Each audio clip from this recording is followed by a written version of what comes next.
अकबर इलाहाबादी का कहा है, खींचो न कमानों को, न तलवार निकालो, जब तो मुकाबिल हो तो अखबार निकालो। और यही वजह कि तब के हो रहे जोर जुल्म के टक्कर में कानपुर निवासी पंडित जुगल किशोर शुक्ल ने आज से 197 साल पहले 30 मई 1827 को कलकत्ता से हिंदी के प्रथम अखबार उदंत मार्तंड का प्रकाशन शुरू किया। तब से 1947 तक के हमारे अधिकांश समाचार पत्र स्वतंत्रता आंदोलनों के रंग में रंगे रहे। स्वतंत्रता प्राप्ति के बाद हिंदी पत्रकारिता की प्रगति तेज रफ्तार रही। बाद उसके यह आपातकाल के मुखातिब भी हुई और अब इसी अब की तलाश में हम नित्यानंद गायन जी एवं अखिलेश पांडे जी के साथ 9 अगस्त 2018 को दिल्ली के वसंत कुंज स्थित उस शख्सियत के मकान में दाखिल हुए जिसके पास देश के विभाजन के पहले से लेकर बाद के, या यूं कहें कि 2018 तक के तजुर्बात की विरासत थी। हम बात कर रहे हैं रामनाथ गोयनका पुरस्कार से सम्मानित पद्म विभूषण आदरणीय कुलदीप नैयर की। प्रस्तुत है उनसे बातचीत के कुछ अंश।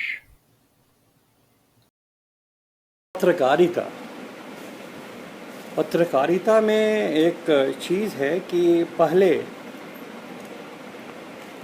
के ज़माने के संपादक अब नहीं मिलते। वो संपादक जो उनका कद ऊंचा होता था, उनकी अलग शख्सियत होती थी। बाज़ार में जो अखबार या पत्रिका बिकती थी वो संपादक के नाम को कोट करके बिका करती थी। अब वो संपादक नहीं रहे।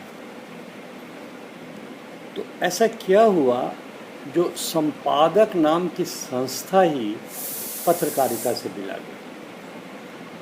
देखिए, मैं समझता हूँ कि एमरजेंसी एक बड़ा वाटरशेड है। तो जब एमरजेंसी में मीडिया केव्ड इन, सारे जर्नलिस्ट कर गए वगैरह, तो मालिक ने सोचा कि भाई अब इनका क्या फ़ायदा, तो खुद बैठ गया। और अब के बाद तो उसकी चलती है। तो जिस मैंने कहा वाटरशेड बता रहा हूँ आपको, एमरजेंसी थी क्योंकि ये लोग बोले कोई नहीं और वो जो था मालिक उसने अपना कर लिया दो उससे सिलसिला। तो ये अगर करना है वापस, आप चाहते हैं उस तरह का माहौल हो, डिफाइंस का, और अगर आप चाहते हैं कि भाई फिर से कोई आज़ादी और उस तरह की बात करें, उसके लिए आपको पॉलिटिकल भी जो है एटमॉस्फेयर ऐसा लाना पड़ेगा। मैं नहीं सोचता कि अब कोई अभी टाइम बिंग पे आएगा, क्योंकि बात अब पुरानी हो गई। क्योंकि अब जो है अखबारों में और जहाँ खासकर के ये चैनल्स में, इतनी चैनल्स में सब अपने अपने, और मेरा नहीं ख्याल के इन चैनल में शायद एक या दो शायद सेल्फ सफिशिएंट हों, तो बाकी तो सब लेती हैं बाहर। ये आपने ठीक ही कहा और हमारे ख्याल से आपने उसमें लिखा भी है। इमरजेंसी के बाद एल के आडवाणी जी ने कहा था कि पत्रकार जो है आपने उसमें एक लिखा भी है इंदिरा गांधी का जिक्र करते हुए कि जो कुछ एडिटर वहाँ पर गए, तो उनको वो शाबाशी देने के लिए तो उन्होंने हाँ। कहा था कि इतने बड़े बड़े what had happened to the big names in journalism because not a dog had barked. This ये आपने कोट किया है। तो सर इन लोगों की क्या मने एक्चुअली उस वक़्त भी ऐसी जमात थी क्योंकि उस वक़्त तो संपादक थे जिनके नाम पर चलता था, तो क्या उस वक़्त भी ऐसे लोग थे जिनको कि जो खड़ा नहीं हो सकते थे या कुछ भय था, और ये भय क्या था? आपको भी तो एक उसमें भेजा कमरे में जिसमें 21 लोग थे और एक पंखा था और दाल जो है पानी थी। नहीं, देखिए कि मैं समझता हूँ कि जब ये इमरजेंसी का आफ्टर इफेक्ट शुरू हुआ तो जर्नलिस्ट भी अब कुछ फर्क सी बात करता था, तनख्वाह की बात करता था। हमारे वक्त मुझे याद है कि इमरजेंसी को जो लिखा एक्सप्रेस में सब था और मैं सब लिखता था, बल्कि कई दफ़ा मैंने देखा कि वो लिखा तो वो मेरे दिल में भी नहीं था जो मुझको एट्रीब्यूट करते थे, तो फिर हो जाता है ना ये लिखा वो लाइन पढ़ी तुमने। तो मैं कहने का मतलब यह है कि भाई अगर जर्नलिस्ट में दम नहीं है, उसमें कंटेंट नहीं है, तो वो आज गिरा या कल गिरा ये हो जाए। ये इमरजेंसी में यही हुआ कि इतना डर क्रिएट किया गया जी। तो उस मिसेस गांधी ने कि पता नहीं क्या होगा, तो उससे बहुत लोग डर गए थे बिल्कुल। एंड मैं जानता था पहले मिसेस गांधी को बहुत अच्छी था, तो जानता तो रहा। तो जब उन्होंने मतलब वारंट क्या है तो हाँ बता लिखा है। हाँ कहते हैं संजय ने कहा पिक अप द टॉलेस। मैं कहा मैं कद में तो हूँ लेकिन उसमें नहीं, ये ठीक इसलिए। और ये हुआ भी कि मुझे जो किया उसके बाद झक की तरह बैठ गया साहब बैठ गया, क्योंकि जब मैं बाहर आया तो जाते हुए तो मैंने किया था प्रेस क्लब। जब मैं अब आके थ्रेड पिकअप करने की कोशिश कोई तैयार नहीं। और ये सो में सो के press council of India was the highest body. I was a member of the presidency. तो वो उसका चेयरमैन था जस्टिस आयर, पता नहीं पहला नाम है जो सुप्रीम कोर्ट से था। अच्छा, तो वो उसने मुझे जब कैद का तो हुआ। तो अगर इमरजेंसी ही पत्रकारिता में संपादक जैसी संस्था को ख़त्म किया और उसके बाद से फिर उसे रीढ़ की हड्डी टूटी, उस वक़्त तो खुलेआम हुआ, उस वक़्त तो खुलेआम हुआ। आज की तारीख में जो सिचुएशन है पत्रकारिता की, ये क्या उसी इमरजेंसी की तरह कुछ है या उससे अधिक है?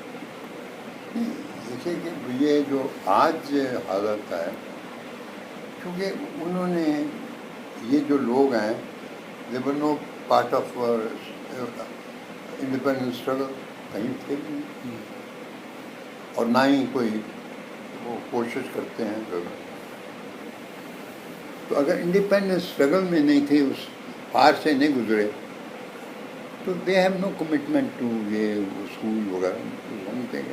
हम तो अपने हिंदुत्व की वजन से आए हैं, उसी से पढ़े ये जो।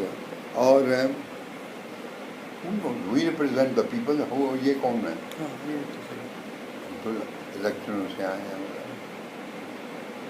तो मैं समझता हूँ कि इस देश के लिए हानि है, क्योंकि देश अगर असूलों पर नहीं चलेगा तो किसी ना किसी वक्त वैसे जो जोड़े आएंगे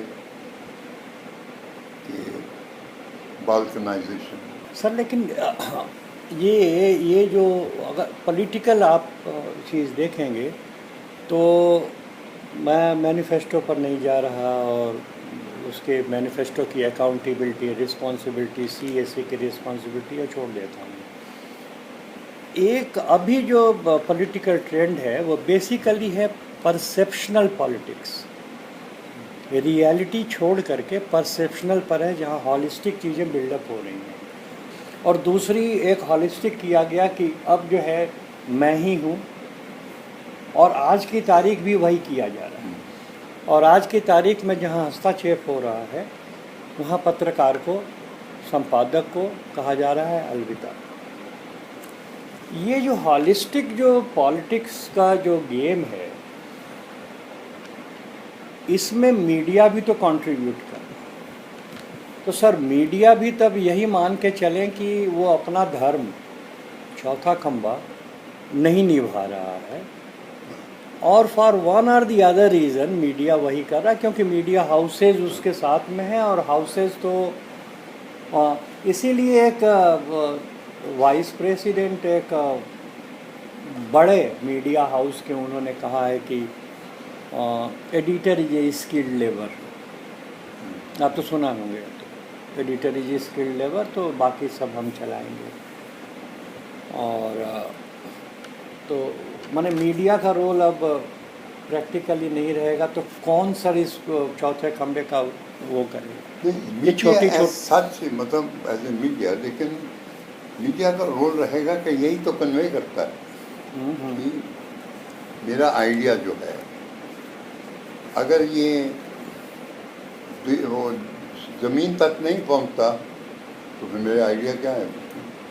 तो ये जो अपना मीडिया का रोल है ये है कि वो पहुंचता है, मेरा जो कहता हूँ वो नीचे गया, मैं जो कहता हूँ उस पर लिखता है, जो कहता हूँ उस पर डिस्कशन होती है। ये सही है कि जो मोटिवेशन है वो अलग हो गई एक किस्म की, लेकिन मेथड तो वही है, पहुँचना पड़ेगा।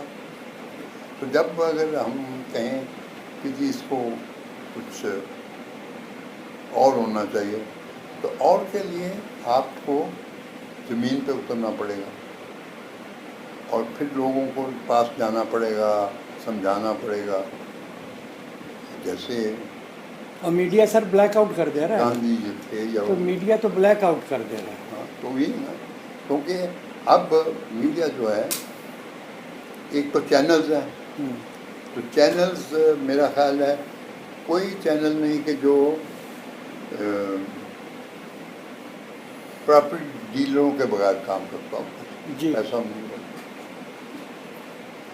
एंड अभी तक मैंने सुना है कि शायद एक चैनल सेल्फ सफिशिएंट है, बाकी तो सब चैनल जो है डिपेंडेंट है।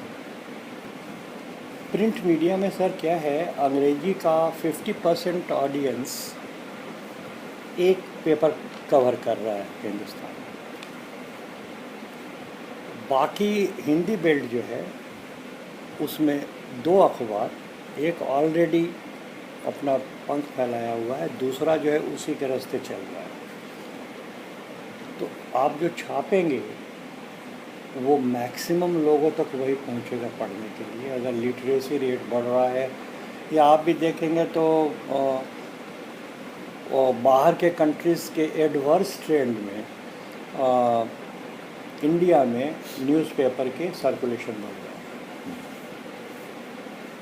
इसका एक जो खतरनाक जो पहलू है, खतरनाक पहलू ये है कि जिसको बोल रहे हैं कि ad on equity, ad on equity advertisement जो हाउस दे रहे हैं, एग्रीमेंट है 1/3 आप चेक दे दी। वैसे बात नहीं कर रहा, आज तो बिजनेस की बात कर रहे हैं। हाँ, यही सब बिजनेस हो रहा है, बिजनेस में हो गया। लेकिन मेरे ख्याल से चाहे आइडियल कंडीशन ना भी हो, लेकिन जो लिखारी है उसको he'll have to come back आज नहीं कल। नीचे ज़मीन पे क्या उसको रिपोर्ट करेगा और फिर उसका रिएक्शन होगा वगैरह।